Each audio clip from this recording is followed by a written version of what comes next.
Cambridge's newest secondary school. Called University Technical College Cambridge, or UTC Cambridge, it will distinguish itself by specialising in biomedical and environmental science and technology. So it's no ordinary curriculum there, but it's a state-funded school and it's open to students who have a flair for science. We couldn't help but be interested, and in today's show we've an exclusive interview with the principal. You're listening to The Science Show on Cambridge 105. In this section called Scientists at Work, we talk to people who, for some reason or another, find themselves working, researching or thinking about science in Cambridge, England. The new school plans to draw its science teaching from science that's being led by top-name partners and research institutes, as you'll hear in a moment. I guess you'd call this place a high school, looking at the ages, Chris. Yeah, I'd call it a high school, though I think the proper name is University Technical College Cambridge, or UTC Cambridge, as we'll get to call it. Students, I hear, are going to be starting at about age 14. That's year 10, which is also the start of GCSE. And that's the fourth form, if you still work in old money. Right, and the students are going to be staying for 4 years, so they get to escape when they're 18 years old, and that's A-level, ready for something sciencey and cool at university. Okay, well, the University Technical College is promoted by the Baker Deering Trust. Mr. Baker and Mr. Deering are known to lots of people in education, and this movement is based on the findings of the Wolf Report, which reflected on the way that we've been handling vocational and technical education in England.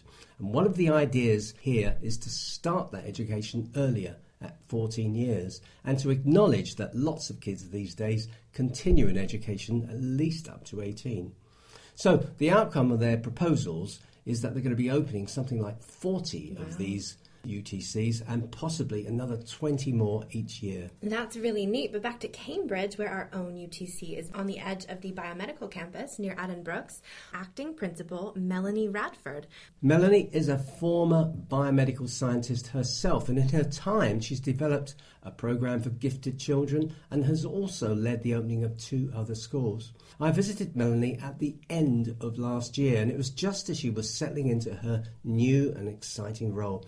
And I started our chat by asking, rather obviously I think, why a school specialising in science? It's Cambridge, and Cambridge is the centre for science, not just nationally but internationally.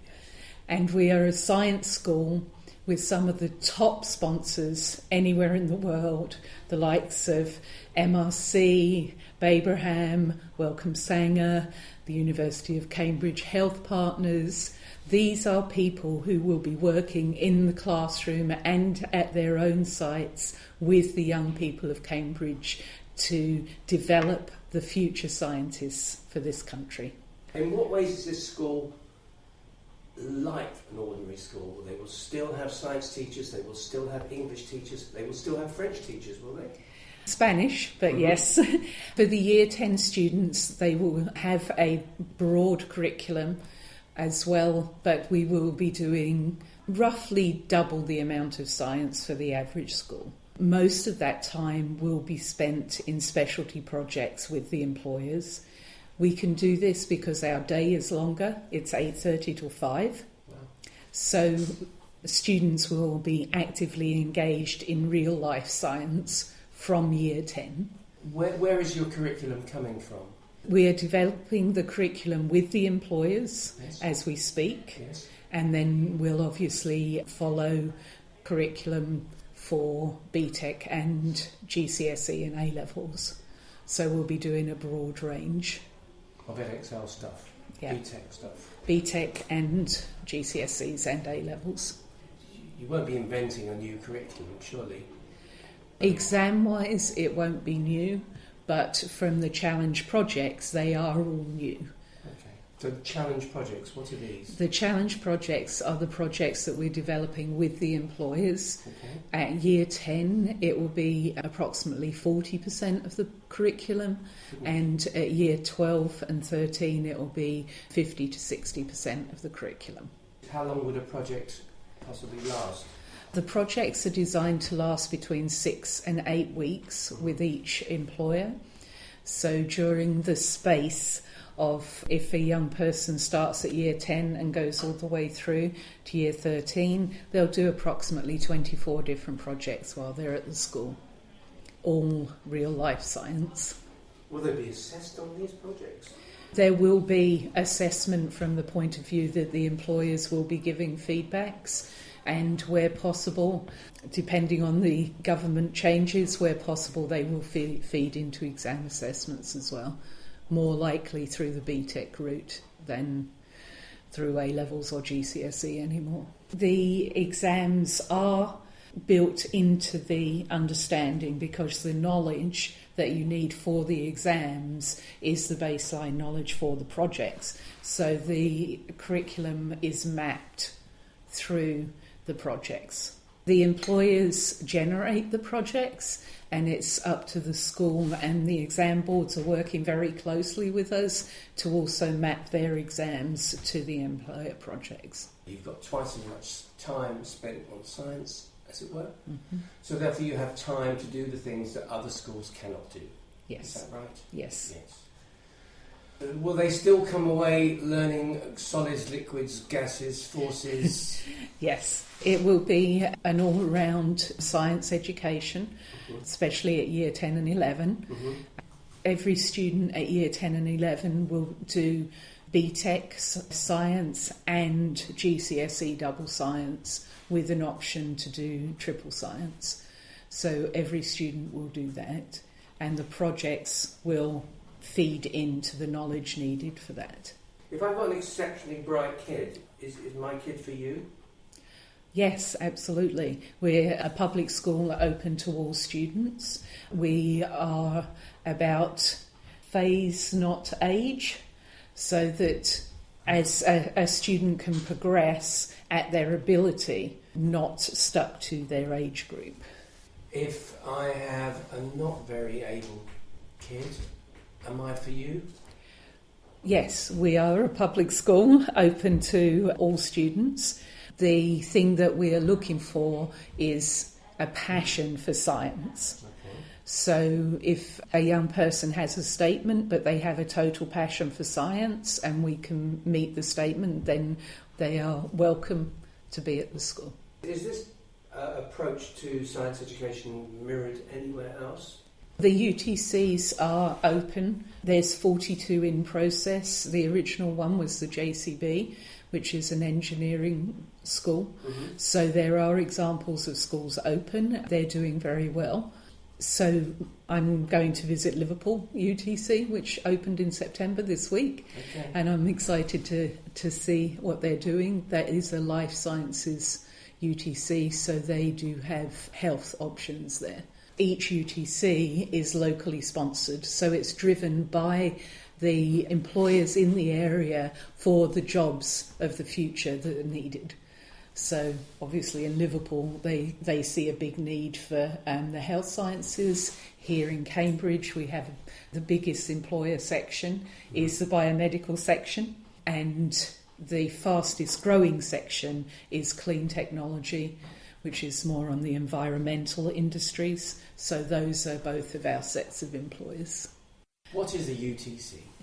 Yes, the concept of the UTC, University Technical College, was proposed by the Baker Deering Trust and Lord Baker. It's national model, locally sponsored by a university, by employers from the science community, and by a sixth form college like Cambridge Regional College is our primary sponsor and has done a lot of work so far. Then when we're designing the UTC, it's a 14 to 19 school. It has more technical education, so it has a longer school day, so you get the academic and the technical education. There's 42 colleges approved in the country, and there's about 17 already open. So we're the next batch who are approved to open in September 2014. The colleges are doing very well. JCB was the original college, and it had 100% employment of its first exercising class. So they were either employed in a job, in apprenticeship, or went on to university, which I think everybody would agree, and especially where they are, that that's a very good statistic. How can science education be different? We're going to have to be better, surely. Well, the UTC model is based on projects. They're much more open-ended, so it brings in the concept of business, of problem solving, the sort of things that in the drive for exam results and pressure on the curriculum for so many subjects has been to some extent lost in the GCSE and even the A-level. We're going to be doing these challenge projects with the employers, but they're also open-ended projects which will stretch students so that they can really develop an understanding both of the workplace, and particularly important for us because a lot of our employers are research-based. Also, the students will be learning a lot about research and will be going on to university. So we, more than a lot of the other UTCs, have that focus. If you look around the science that's actually going on, not a high proportion of it appears to be at all meaningful and connected to anything of any benefit. What kind of an impression are the kids going to come away with? Science through the UTC Cambridge is going to be totally meaningful. One young lady, for example, at our open house the other day asked me if it was a good place for her to go if she wanted to work in medical science. And I asked her what particular avenue, and she said, I really don't know what there is apart from doctors and nurses. Mm-hmm. And through our partnerships with Addenbrookes and Patworth, the students will go in and they will see all aspects of a hospital. So they will be doing projects with the radiology department, with the cell pathology department, all different departments, so that they don't have to think, well, I don't have the grace to be a doctor, or I don't particularly want to be a nurse. They will understand everything. And that's what our partners are looking for, that young people clearly understand the avenues and the different starting points. Mm-hmm. So a lot of the companies, traditionally the research companies, have been postgraduate entry. Mm-hmm. Or postgraduate entry, doctoral entry, but now they're seeing that a lot of the doctoral people who are working in some of the research institutes are doing jobs that they're really totally overqualified for. So they're wanting to do an apprenticeship approach, which will bring in young people much earlier into the research process, and then they can go on as well and get their degrees. Okay. Why Cambridge? Why not Leicester? Why? Science in Cambridge is the most important thing. We are locally sponsored by some fantastic employers that you don't find anywhere else in the world. Those employers have said to us that they need the next generation of scientists to come out ready for be able to work with them, whether it's at the lab technician stage or going to university, getting a doctorate and coming out as a research scientist. This is what Cambridge employers need in the biomedical industry. Just like UTC Heathrow is an aviation college, because that's what they need in Heathrow. Mm-hmm. So the UTC movement is a national movement, locally implemented for the needs of the local community and local employers. Now, what are we looking forward to in terms of a new school for Cambridge? This is a fantastic opportunity for young people 14 to 19.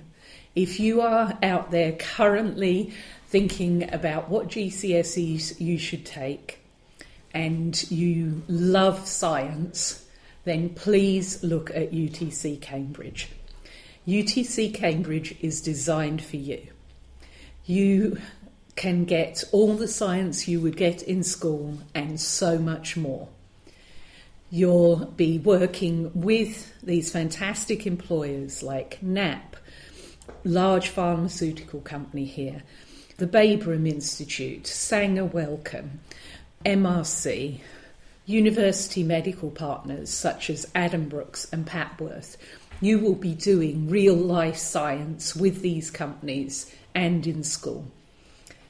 Where else could you get that? Yeah, well, I'm interested. I'm a parent. I've got a bright kid. How much is this going to cost me? Absolutely nothing. Oh.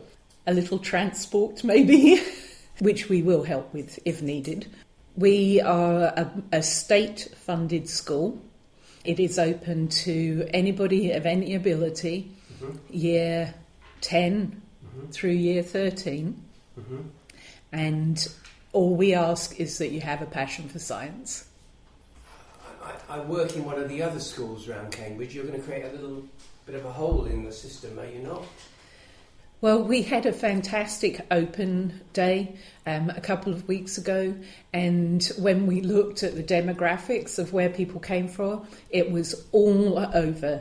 Cambridgeshire, Suffolk, Essex, Bedfordshire. It was an even spread, and 2 or 3 students from each school is not going to leave a big hole in any one school. So head teachers, scientists, heads of science shouldn't be too worried. They should just support their students who have a passion for science and steer them our way. Is it possible that you're going to get a good balance of boys and girls? What's going to happen? It's my mission. I think one of the saddest things for STEM education in England is that it's still so boy-oriented. And my mission is to have a 50-50 split between girls and boys. And although it's very early days yet, on the applications we've had so far, it has been 50% boys and 50% girls. There's lots of really bright young women out there, young girls at school, who need this and who need to know that myself and other women in science are passionately here to support them. So tell us about this building. Where is it? Location, Roger. We're on the Addenbrookes site. Of course. Yes. Right next door to one of our sponsors, MRC. Long Road is our sponsor. We're on their site. They donated the ground. We're also obviously in the heart of Addenbrookes. AstraZeneca is about to break ground there. They've already called us and said they want to sponsor the school, which is a nice problem to have. The building itself is a £10 million build. The 3rd floor is totally dedicated to science and science projects. It seats 300 students and it's all open plan. Wow. Yes, lots of IT. On the ground floor, we have learning spaces and group workspaces, open plan. We have a huge lecture theatre where the plan is to have our sponsors, leading scientists from around Cambridge, come and give lectures every week as an extra to the curriculum and to drive the curriculum. This really is the best opportunity for a young person who has a passion for science. Our day is from 8:30 till 5. This gives us a lot of extra time. We're also 40 weeks in the year. So we'll have formal times when employers will come in and do like kick-off lectures and different parts of the curriculum, demonstrate different instruments and techniques, but we'll also have drop-in sessions where the employers come in and meet with small groups of students to make sure they're on track with their projects. And then we're also going to have a mentor for every student, so they'll be able to meet, so it's semi-supervised and they can meet and steer the young person in the direction that they need to go in. Awesome. How big is the school going to be overall? I mean, that's just... The maximum numbers is 670. Okay, not massive. I will know every student by name. Helped by the fact that in the beginning we're just open with year 10 and year 12. Yes. We need to have 80 students to open from either of those. Our capacity at year 10 is 125. and at year 12 is 210. So in the future, as the students go through, if they're in year 10 and 11, they'll be guaranteed a place in the sixth form. But we will also have capacity to bring people in at year 12 from other schools. Many thanks to Melanie Radford, Acting Principal of University Technical College in Cambridge. She was talking there with the Science Show's Roger Frost. And just to fill you in on a few details, this college offers a state-funded education and takes students from about a 25-mile radius around Cambridge. They'll offer GCSE, A-level and BTEC qualifications alongside special challenge projects, which will be led by the local science organizations we heard just mentioned. And Roger, the college is in Robinson Way, Cambridge, as you know, which is the hospital turning just off of Long Road. For more information on UTC Cambridge, see www.utccambridge.co.uk. Thank you, Chris. That's pretty much all for today's show. Scientists at Work is made by the Science Show team on Community Radio Cambridge 105. You can also find past episodes on the website www.cambridge105.fm. You can also subscribe to future podcasts with the iTunes Store. You can get in touch with us on the email science@cambridge105.fm or on Twitter @105science. Till next time, it's bye from the Science Show team of Roger Frost and Chris Crease. You're listening to The Science Show on Cambridge 105.